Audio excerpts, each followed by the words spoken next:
Iran ও ইসরায়েলের ভূখণ্ডে জ্বলছে যুদ্ধের আগুন। উত্তপ্ত এই পরিস্থিতির মধ্যে ইসরায়েলের সংবাদ মাধ্যমে জারি করা হলো নিঃশব্দ নিষেধাজ্ঞা। ইরানের নজিরবিহীন হামলায় অনেকটাই কোণঠাসা ইসরায়েল, যার ফলে নিজেদের পরাজয় ঢাকতে দেশটি নিয়েছে বিকল্প পন্থা। ইসরায়েলি সরকার ইরানি হামলার কোনো কিছুই দেখাতে প্রস্তুত নয় বলেই উঠে এসেছে একাধিক আন্তর্জাতিক গণমাধ্যমে। বিস্তারিত ইশতিয়াক হোসেনের প্রতিবেদনে।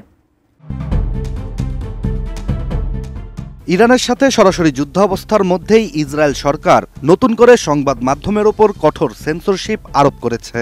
সম্প্রতি দেশটির সেন্সরশিপ বিভাগ থেকে জারি হওয়া নতুন এক নির্দেশনায় ইরানি হামলার প্রভাব কিভাবে গণমাধ্যমে প্রকাশ পাবে সে বিষয়ে সাংবাদিক ও সম্পাদকদের কঠোর নিয়ন্ত্রণ মানতে হবে।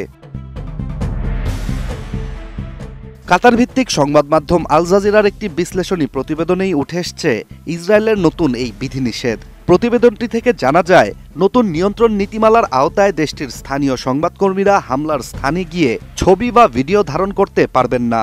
বিশেষ করে সামরিক স্থাপনার কাছে যে কোনো ক্ষয়ক্ষতির চিত্র বা অবস্থান জানানো সম্পূর্ণ নিষিদ্ধ করেছে ইসরায়েল। এমনকি সামাজিক যোগাযোগ মাধ্যমে ছড়িয়ে পড়া ভিডিও ফুটেজ প্রচার করতেও সেন্সরের অনুমতি লাগবে গণমাধ্যমের। এদিকে ইসরায়েলের নতুন এই বিধিনিষেধের বাস্তব প্রতিফলনও ইতোমধ্যে দেখা গেছে। হাইফা বন্দরের সম্ভাব্য হামলার চিত্র তুলতে যাওয়া সাংবাদিকরা গ্রেপ্তার হয়েছেন বলে উঠে এসেছে একাধিক প্রতিবেদনে। তবে অবাক করার বিষয়টি হচ্ছে, ইসরায়েলে মুক্ত সাংবাদিকতায় হস্তক্ষেপের বিষয় এটাই প্রথম নয়। 1948 সালে রাষ্ট্র প্রতিষ্ঠার আগেই ব্রিটিশ শাসনামলে 1945 সালে ফিলিস্তিনে যে জরুরি আইন জারি হয়েছিল তার আওতায় প্রথমবার সংবাদ মাধ্যম নিয়ন্ত্রণে আসে। সেই আইনই এখনও নানা সংশোধনের মধ্য দিয়ে চলমান রয়েছে ইহুদি রাষ্ট্রে।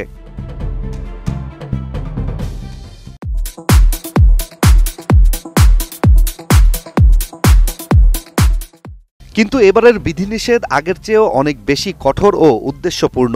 নতুন নির্দেশনায় রাইজিং লায়ন নামের সামরিক অভিযানের আওতায় সেন্সরশিপ বিভাগের প্রধান ব্রিগেডিয়ার জেনারেল কোবি ম্যান্ডেলব্লিট স্পষ্ট করে জানিয়েছেন, যে কোনো তথ্য যা শত্রুর উপকারে আসতে পারে, যেমন আকাশ প্রতিরক্ষা ব্যবস্থার কার্যক্রম, হামলার দিক নির্দেশ বা বাস্তব ক্ষয়ক্ষতি প্রকাশ করা যাবে না। এর পাশাপাশি 2024 সাল থেকেও ইসরায়েলি সেন্সরশিপ বিভাগ সক্রিয়ভাবে কাজ করেছে, যেখানে 2024 সালে দেশটির সেন্সরশিপ বিভাগ 1625টি প্রতিবেদন পুরোপুরি আটকে দিয়েছিল এবং 6265 প্রতিবেদন আংশিক সংশোধন আরোপ করেছিল, যার মানে ইসরায়েলে প্রতিদিন গড়ে 21টি প্রতিবেদন সেন্সরের মুখে পড়েছে। এদিকে দেশটির মুক্ত সাংবাদিকতার অবস্থা এতটাই করুণ যে রিপোর্টার্স উইদাউট বর্ডার্সের মতে ইসরায়েল এখন বিশ্ব সংবাদ স্বাধীনতার সূচকে 112তম। দেশটি দক্ষিণ সুদান, হাইতি বা গিনি বিসাওয়ের চেয়েও পিছিয়ে। বিশেষজ্ঞদের মতে ইসরায়েলের এই দমননীতি কেবল সংবাদ নিয়ন্ত্রণ নয়, বরং যুদ্ধের সময় জনগণের জানার অধিকারও দমন করার একটি কৌশল। পাশাপাশি জাতীয় নিরাপত্তা শব্দটি এতটা বিস্তৃতভাবে প্রয়োগ করা হচ্ছে যে এর আড়ালে সরকার যে কোনো সমালোচনামূলক প্রতিবেদন মুছে দিতে পারছে।